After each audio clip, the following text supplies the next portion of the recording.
Captured, Silas is resetting, and Nocturne is on the right-hand side, but doesn't have Paranoia available.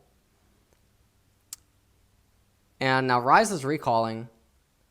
And during this recall, Piglet actually has Teleport, so maybe... I don't know what's going on. How does this happen? Lyra makes it out. Oh, okay. Yeah, I don't know what 100 Thieves is trying to do. That was one of the weirdest things in the world. Let's just take another quick look at this. There's no way that they can win this. Okay? So, they have Someday, right? And you can see he's trying to run away. Teleport now coming in from Huni, and they're way too scattered, and they just don't have the damage.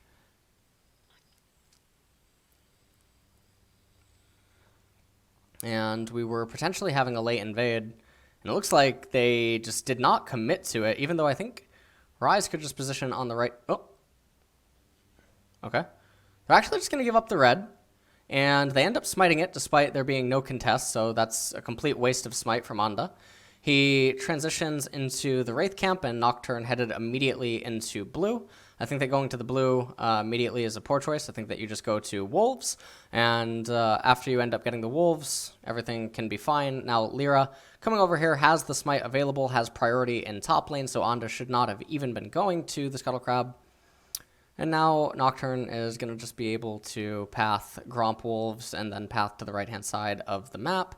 And J4 is doing a really stupid route. And the reason that this is such a stupid route is because you don't have any obligation to be around mid lane. Nocturne can't actually gank mid lane right now. You know that you took some of the Wraiths away from Nocturne, and your bottom lane is currently shoved in. So in a situation like this, I guess what maybe Anda wants to do is he wants to run to the right-hand side Scuttle Crab, and then he wants to eat it. Instead, he's actually not doing that. He's doing his blue so that he can waste the entire duration on the blue and then not get any of his rubber band camp started. And now he's going to be met by Braum here. He's going to lose the Scuttle Crab, and this is why you don't do this. So he had two routes available to him. Let's just talk about the two paths that he had available. So aside from this being a completely boosted route in the first place due to the top lane priority, he then transitions immediately into his red. He gets the red and then passes to the right-hand side. You know that Nocturne will likely just go like this, or Nocturne will try to do, maybe something like this. In the event that Nocturne goes like this, and you end up going red into Scuttle Crab, falling back into Gromp, you arrive at the Gromp after Nocturne checks on the Scuttle Crab, sees that it's taken, passed to his golems. Now at this point, you know that Nocturne, after this, your bottom lane is ungankable. You end up going into your Wolves, and then you path to the left-hand side of the map. Nocturne, without anything to really do, is just going to recall and path back up into his Gromp. And then depending on Scuttle RNG, we don't know what will end up happening next. So Nocturne is going to be left without anything to actually do if you commit to this opening. And then Jarvan is going to get a really nice clear on his right-hand side into the Wraiths, and then he can recall. And the reason that he recalls after the Wraith camp is because after doing the Wraith camp, you recall, you path immediately into Golems, and this is around the time that Nocturne is trying to path top. So after you clear the Golems, you can push out like this and then wrap mid and match Nocturne as he transitions back into his left-hand side jungle. And then after this, Riven is completely covered up in top lane. We just have to try and push our chips all in when it isn't necessary. What the fuck do we do that? Keep letting us get Olayed by Thresh. Okay, thank God CLG is using this split as a test split. Holy shit, that was rookie level bad. Holy shit, they just had to keep stalling out. What the fuck? Red is actually kind of right here.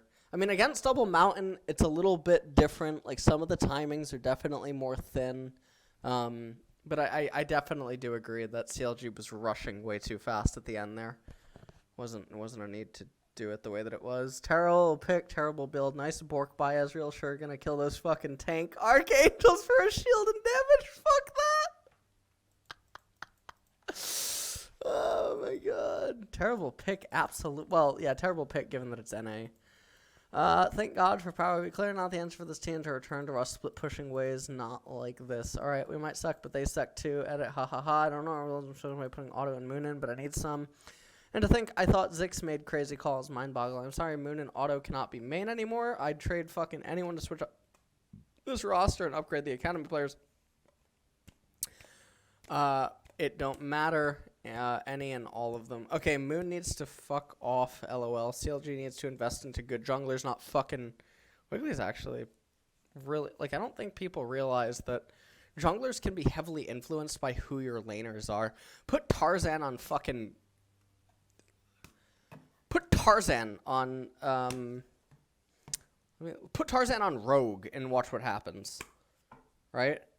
Rogue or is Excel the worst team in Europe? I don't even know. Not Tarzan, Tarzan.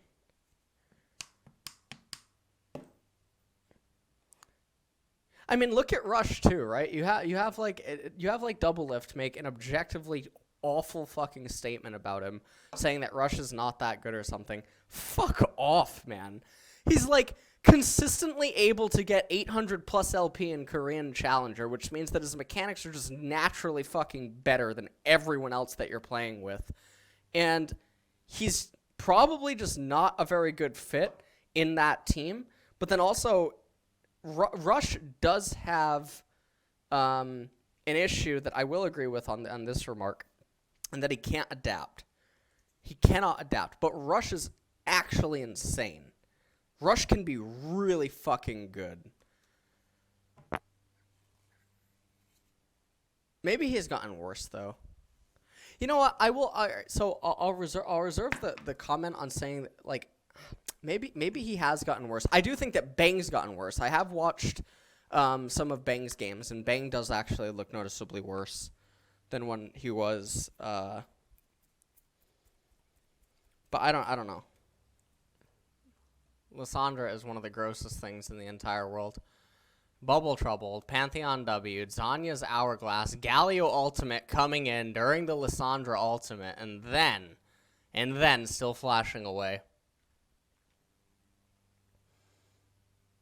Nice. For fuck's sake. Happened again in top 2.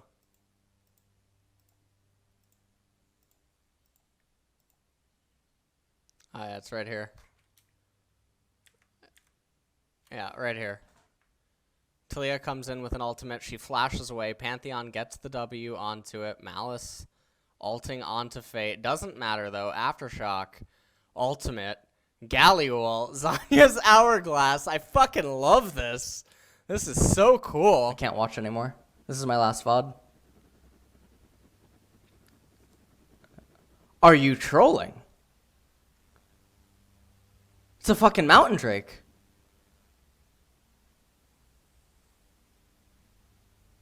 Why did it take this long to go get it?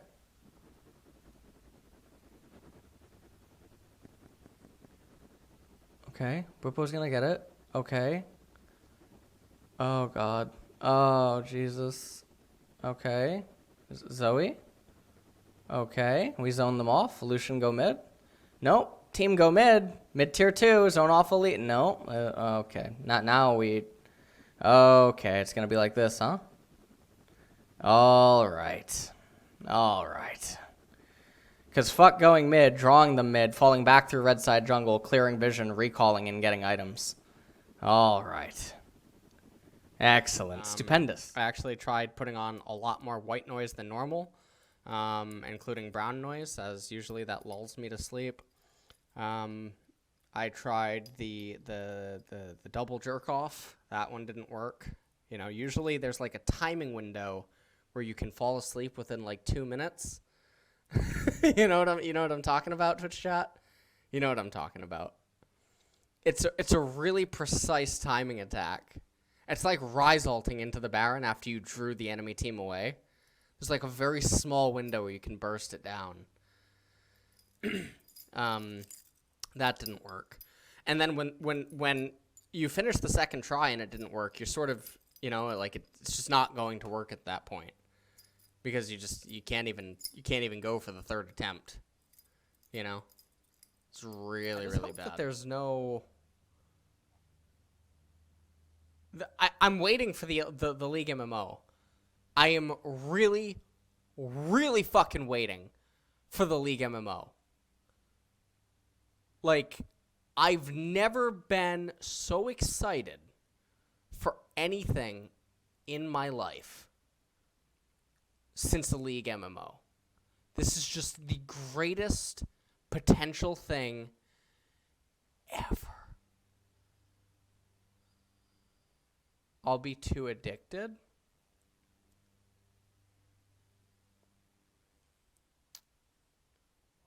Oh, man. What do you mean it's never gonna happen? Stop.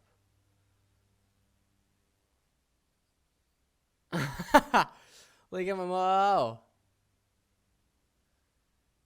The lore is just so cool. Imagine a League MMO that has like a Final Fantasy X sphere grid for like abilities and leveling them up. Like imagine Ragnarok meets World of Warcraft backed by Tencent's fucking fountain of money and just everything. Fucking Warcraft would die in China. League of Legends would rise up. Oh my god. And then you can have League of Legends themed skins that you can only get by playing the League MMO. And then suddenly actually really becoming a collector becomes a real fucking thing. You gotta play both games. You want those special skins. Prestige skins? What the fuck is that? Have you ever heard about questing to level 60 in fucking Demacia and doing some sort of an instance in order to get this skin? Probably not. Holy shit. League of Legends MMO? What the fuck?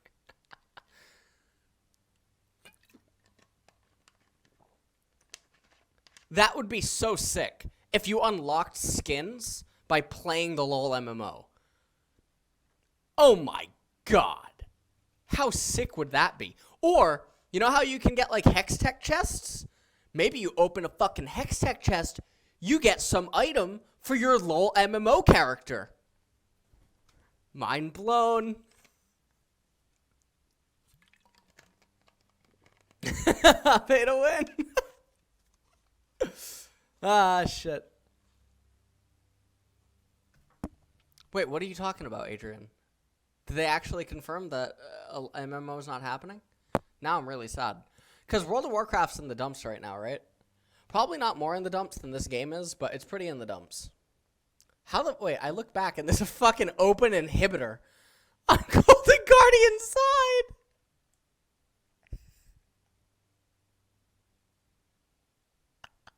Blade of the Ruined King completed here for Ezreal. 0 tanks present on Golden Guardians. And in addition to that, virtually no magic resistance is present either. So, what is a Gunblade?